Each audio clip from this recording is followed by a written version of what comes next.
Hello, I'm Jules and this is my very first Booktube video. I'm very nervous. I have done other YouTube content. I have a crafting channel and a cooking channel that I both poorly manage, so I'll leave those linked below, but I decided to start a Booktube channel because I feel like I love watching Booktube content, but I feel like there is not a lot of creators that are my age. I'm close to 50. So if you know of anybody that's on Booktube that's posting around that age or older, I would love to hear who they are, and you could post that down below in the comments. For this first Booktube video, I wanted to share just kind of my journey so far this year with reading, and then I'm also going to share my favorite book of all time, which might help you get to know my taste a little bit. I do love reading all genres. I don't really read a lot of fantasy or nonfiction, but once in a while I will. So far this year I've read 27 books. I don't read a ton. I have a full-time job and my eyes get so tired at night now, so it's really sad that I can't read because my eyes are tired. But when you look at a computer screen all day and then try and read, it can be hard sometimes. But I have been doing a lot of audio. I am in a book club, personal book club, so we have been reading some great books this year, and actually my favorite book so far this year has been from that book club selection. So my favorite book so far this year is Ordinary Grace by William Kent Kruger. It was my first time reading a William Kent Kruger. He actually lives in Minnesota, which is where I live, so I loved that, and all of his books take place in Minnesota, so that's fun. And now he's going to become probably one of my favorite authors. So my favorite author of all time is Stephen King. I did recently read his book Holly, and I think I gave it a 3 out of 5. Not a huge fan. A lot of what's in this book is during COVID, and there's a lot of COVID, talks a lot about politics and all of that. So I was just kind of like, we've been there. I don't want to hear more about it. So I don't know. It was okay. I love Holly. She's probably my favorite Stephen King character, but I feel like her personality wasn't in this book like it was in like The Outsider or I think it was Mr. Mercedes, that series. So anyway, it was okay, but I'll still hold on to the book because it's Stephen King. So back to Ordinary Grace by William Kent Kruger. This is a coming of age story. It takes place in the 60s, I believe, and there is mystery and murder in, I think, all of William Kent Kruger's books. But it's just so well told. I feel like there was not a wasted word or sentence in the book.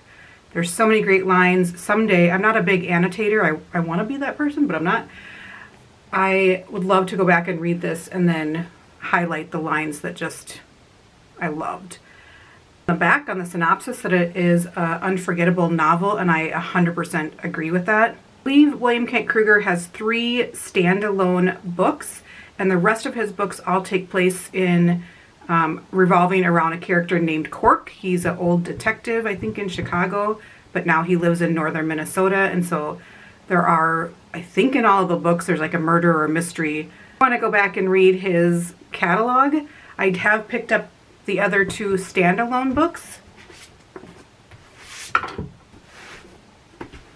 and they are This Tender Land and then The River We Remember. This one just came out in September, I believe, so it's fairly new, and I got it at Barnes & Noble, and it's signed. I'm not sure if that's one of those,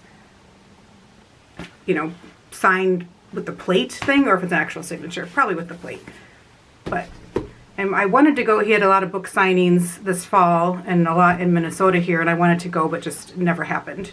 I did do the audio for the first book in that Cork series by William Kent Kruger, and I did like it. I really enjoyed it. I didn't like it as much as Ordinary Grace. So I'm excited to read his other works, and so far this year, that is my favorite book.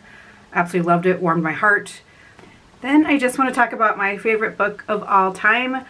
I read it at the beginning of COVID. So do you know, like, sometimes when you read a book and maybe what's happening in your life or what's going on in the world kind of will affect how your reading experience and how you're viewing the book? I think that happened with this book. The book is The Heart's Invisible Furies by John Boyne. And oh, I would be laughing one sentence, crying the next sentence.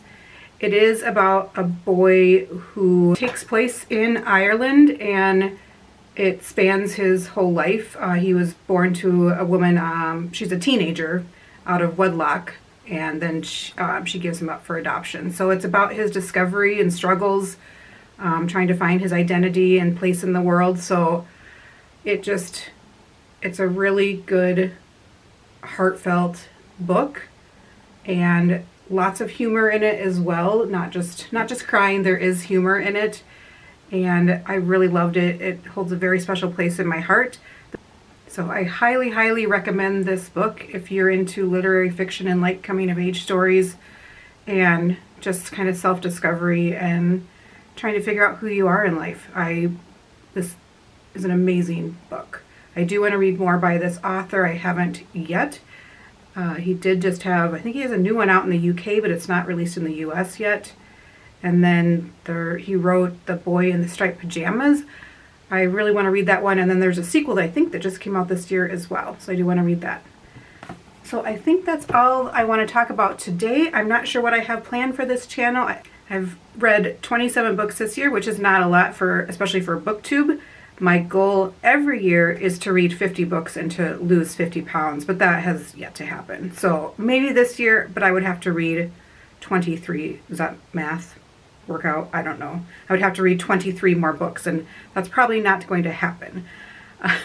I know that I want to show you what I'm currently reading and what I have planned. I had an idea for maybe a TBR. I don't normally do TBRs. I kind of mood read. I'll come over to my bookshelf and just look at what I have and kind of just what is piquing my interest at that time. I do love buying books. I'm not sure if I'll do book hauls, but I do definitely buy. But I buy more than I read. But maybe with Booktube I can fix that. I don't know. Anyway, thank you so much for being here. I appreciate you, the 2 people that have watched this. Hi, Mom. All right, thanks for watching, and please like and subscribe if you like this content. Thank you.